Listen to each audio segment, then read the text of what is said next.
Guys, I'm Pete Mundo. HeartlandCollegeSports.com is, of course, how you find us, your independent Big 12 digital media outlet. Thank you for being here, whether it's on YouTube, where you should subscribe. We have a lot more video content coming your way throughout the season, or, of course, if you're on Facebook Live, we'll take your comments and questions there throughout the show as well. And if you're on YouTube, subscribe. Ton more content coming your way. No better Big 12 content than right here at Heartland College Sports. So let's just start off with this odd rumor I want to put to bed. You guys know I'll always be honest with you about the Big 12, what's realistic, what's not. A Big 10 team would be insane to come to the Big 12. And there was this rumor that came up from a legitimate source. It wasn't one of these like Twitter rumors. It came from Charlie Walters, Pioneer Press up in the Twin Cities. Legitimate outlet, not some Twitter troll. And he reported that the Big 12 is trying to get Minnesota away from the Big 10. He wrote here, the Big 12 Conference is said to be quietly seeking the Gophers, but Minnesota can't afford the revenue loss of a new Big 10 network deal, which, with the expansion of USC and UCLA, in 2 years could be worth nearly $100 million. Exactly. That is not happening. That is not happening as much as I would love for it to happen. I'd love to see the Big 12 steal a Big 10 team. But as much as I'm I consider myself an advocate for the Big 12, someone who always believes the Big 12 is being undervalued, underrated, underappreciated, there is no scenario that a Big 10 team is going to leave $100 million a year on the table to join the Big 12, which is looking at, based on the reports, under a new contract, probably about half of that. Right? Like I'm just being realistic with you that it's not going to happen. And I wish I could sit here and tell you, yeah, there's maybe a chance. You never know. You'll be surprised. You never know what might happen. I'm not going to do that to you. I'm not. That wouldn't be fair.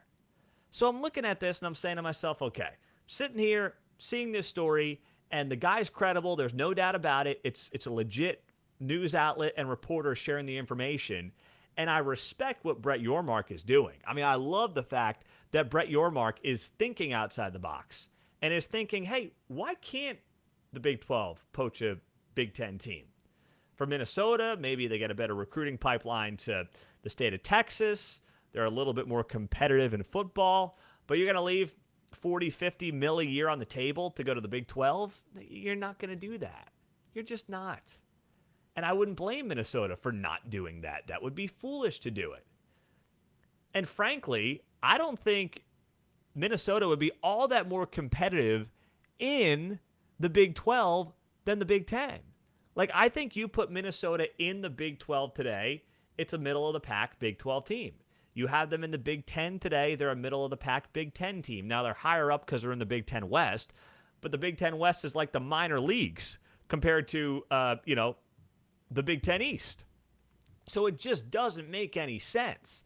But I am going to pat Brett Yormark on the back here, the new Big 12 commissioner, if this is true, and say, thank you for thinking outside the box. Thank you for not being like, here we are, ho-hum, Big 12, wah, woe is us. We'll just have to get whatever the leftover scraps are. Brett Yormark's like, hey, we got a product here. We got a damn good product here.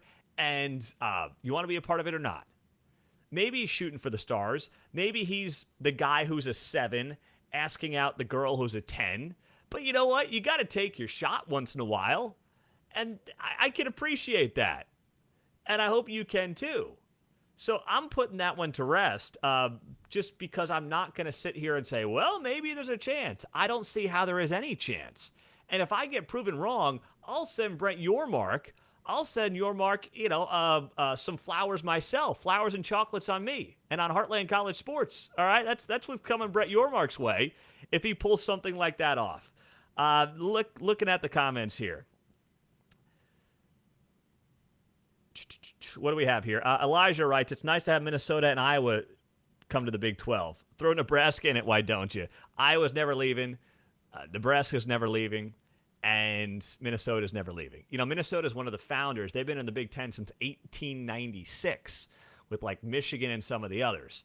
They're not Wisconsin. They're not going anywhere. That is not happening. I wish I could say it would happen. I think Iowa and Minnesota and Nebraska would be great Big 12 additions. I'd love seeing them in the Big 12, but I've never BS'd you guys before, and I'm not going to start doing it right now. I'm not going to do it. Thank you for some of the comments on the backdrop, by the way. We are missing one team, not on purpose. All right, we're missing one team for the new backdrop here at the studios, and it's Texas. It's not on purpose, Texas fans. I'm just waiting on a office item to fit on the back wall here. All right, so just know, everything is lined up. We got 9 of the 10 teams, and we'll be adding 4 more to the wall come next season when UCF, Houston, BYU, and Cincinnati join the Big 12. Now, with all this being said, there was another story here I wanted to share with you, all right, about the Pac-12. So the Pac-12 apparently thinks it has the upper hand. We wrote about this at heartlandcollegesports.com, and I'll share it with you. Pac-12 Commissioner George Kliavkoff, who has just been off the rails the last several days, if you've been following this story, this guy has completely lost his mind in terms of what is reasonable, what makes sense, and like what is actually realistic and going to happen. George Kliavkoff apparently believes that one of the major advantages the Pac-12 has over the Big 12 is what? He believes that he has an advantage in realignment because the Big 12 can't show hard numbers for another year or so. The Big 12 is all projections. Kliavkoff will build the case that those Big 12 projections can't be trusted over the hard numbers that the Pac-12 has. Okay, your hard numbers include having USC and UCLA in your conference. What's that worth? I mean, can somebody explain to me George Kliavkoff having hard numbers for a TV contract? That's nice. That's great. Good for you. But here's the thing, my man. You've got hard numbers, and the hard numbers are juiced because of USC and UCLA, and they're gone. You want to look hard numbers? Let's see the hard numbers for Washington State and Cal. Can somebody show me those numbers? I'd love to see those numbers. I'd love to see them in a heartbeat. Because I bet you what, they're not all that damn impressive. All right? In fact, they're probably wildly underwhelming. So George Kliavkoff, for whatever reason, seems to believe that he's somehow got an upper hand in all this. Why? Why does he believe that? Because he's going to market with his product, the Pac-12, earlier than the Big 12. Pac-12's negotiating right now. Big 12's not for, a little bit. So he's looking at this and saying, well, I've got hard data, hard numbers to pitch. Yeah, okay, and the numbers stink. So what are they worth? Like, what? Tell me what they're worth and why anybody should be impressed by them. Because I wouldn't be. I wouldn't be for a second if I was a TV network. No way, no how. All right? So I saw that and I said, this is so on brand for the week that Pac-12 Commissioner George Kliavkoff has had, which is a bad week, an embarrassing week, and a week that just kind of makes you scratch your head and say, what is going on here? Is this guy in the same sport, in the same ecosystem as the rest of us? I know you got to put on a strong front, but the way this guy's been attacking the Big 12 and thinking he's got some kind of upper hand on anybody or anything, yeah, you've got an upper hand on the Mountain West. I'll give you that, George. You got an upper hand on the Mountain West, but that's kind of it. That's it, my man. That's all you got the upper hand on. I'll tell you that right now. Oh, jeez. All right. Now, this ties into a piece that Derek Duke wrote for us at heartlandcollegesports.com. And it was a great piece. And it was a piece I think a lot of us need to recognize from the standpoint of where this league is going forward. And where this league is going forward is in much better shape than anybody's giving it credit for. Even when Oklahoma and Texas leave, and then you add the 4 new teams. Sorry, that's one of the ads on our website. UCF may very well be college football's sleeping giant. They just added their fourth 4-star prospect of the 2023 cycle. Put that into perspective. The 4th 4-star prospect of the 2023 cycle. That is unheard of by UCF standards. This UCF class for 2023 with 4 4-star players has as many 4-star players as the program landed from 2011 to 2021. Think about that. This most recent 4-star guy they got was a cornerback out of Lake Mary, Florida, Braden Marshall. course, the head coach is Gus Malzahn. Fine, he got let go from Auburn, but this guy won the SEC West under the Nick Saban era. All right? And Auburn's a place where they're never happy because they think they should be Alabama. And guess what? There's only one Nick Saban. That's just the reality. And Auburn has yet to figure that out. So Gus Malzahn had a nice career at Auburn. He won an SEC West title there, right? And now he's at UCF, and UCF is a sleeping giant getting set to join the Pac or the Big 12. And look at who the Big 12's bringing in. I know you know all this, but I just feel the need to reiterate it because of where the conversation goes nationally with these complete and utter goobers who have their heads so far up the rear ends of the SEC and the Big 10, and then even the Pac-12 amazingly, that they forget what is about to happen here in the Big 12. UCF, sleeping giant, right in the heart of Florida. Like, Miami's been down for a generation, it feels like.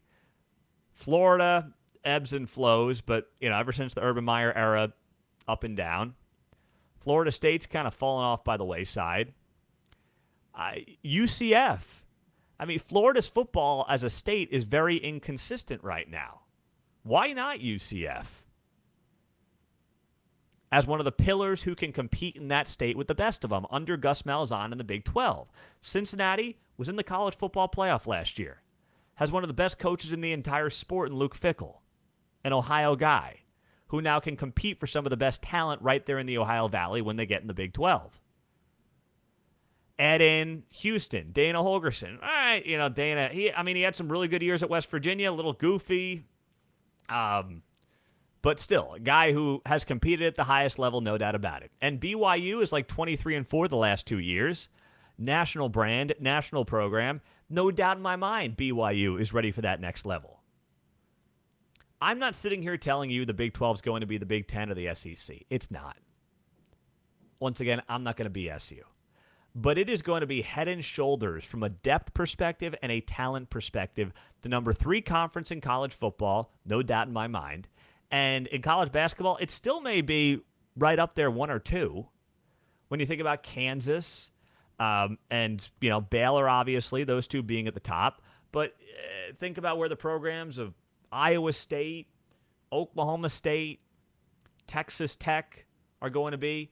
Think about still great longtime coaches like Jamie Dixon at TCU and Bob Huggins, a Hall of Famer at West Virginia. You think about all that, right? And this can still very much be a top 2 conference in college basketball. I know these aren't storylines you're going to get from ESPN or CBS or The Athletic or the other national brands out there. I understand that because it's not convenient for them. It doesn't fit the narrative that they have tried to sell to you hook, line, and sinker for the better part of a decade. That's how this website came to be. That's how everything we did. I started this whole thing. I work in radio by day in Kansas City. I've worked in Oklahoma, New York City, Sports Illustrated, CBS Sports, and now in Kansas City doing radio, doing news. But this whole website, this whole operation at Heartland College Sports came to be because I loved the Big 12, and I knew it was getting completely screwed by national media. And nothing's changed. The Big 12 was on death's door a year ago, and they were ready to bury it. They were ready to put the final nail in the coffin for the Big 12. What's happening right now with the Pac-12? Oh, my goodness. They're trying everything they can do to save it. The Big 12 has always been underappreciated, underdiscussed, underrepresented. And we've changed that. And now we've got, millions of college football and college basketball fans who consume our content on all platforms every month. And that's because of you. Because you've made that difference for us. You've shared this. We don't have some big media backing behind us. It's been me, a laptop, a microphone, and a lot of the guys, Matthew Postins, Derek Duke, Brian Clinton, and a lot of other guys who have been a part of this, bigger, smaller, over the last several years. That's what's changed. So we're going to keep pushing back on this narrative. And UCF, what UCF did over the weekend is a great example of where this conference is going to be and how nobody's going to give this league the credit it deserves. But the good news is I know you will. You'll share this stuff, and we are so grateful for that. So please do hit this subscribe button on YouTube. Follow us on Facebook. Of course, we're on Twitter. We're on Instagram. go to heartlandcollegesports.com and the podcast as well.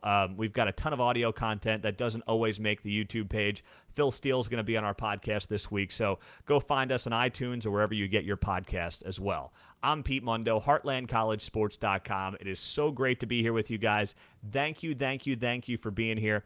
And be sure to leave those comments. Let's see, what do we have here? I'll go to some comments here before the show wraps up. BYU's also a sleeping giant. Look at what they did to the Pac-12 last year. That is very true. Stuart, explain what Minnesota would bring to the Big 12. Just poaching a Big 10 team would be a big story, but it's not going to happen. It's just not going to happen. Pac-12's in a ton of debt. It's laughable to think they have any position of power. Everything the Pac-12 has done recently has been laughable over the last week. Ever since Pac-12 Media Day, it has been absolutely laughable. Aaron writes, Pete, leave Texas off your wall. You know what? We got Texas fans here. As long as you're in the Big 12, we're a fan of yours. We're rooting for you. So, Texas, we're going to have a Texas thing that's going to go up right there. All right? It's going to be in this week, so don't worry. The Texas thing will be in. I knew some of you were going to like the fact that Texas was missing, but I'm going to fit them in there for as long as they're in the Big 12. All right, you guys are the best. Love the comments on Facebook Live. Subscribe on YouTube. Follow us on all the other social media platforms, and we'll talk to you soon. Have a great day. Take care.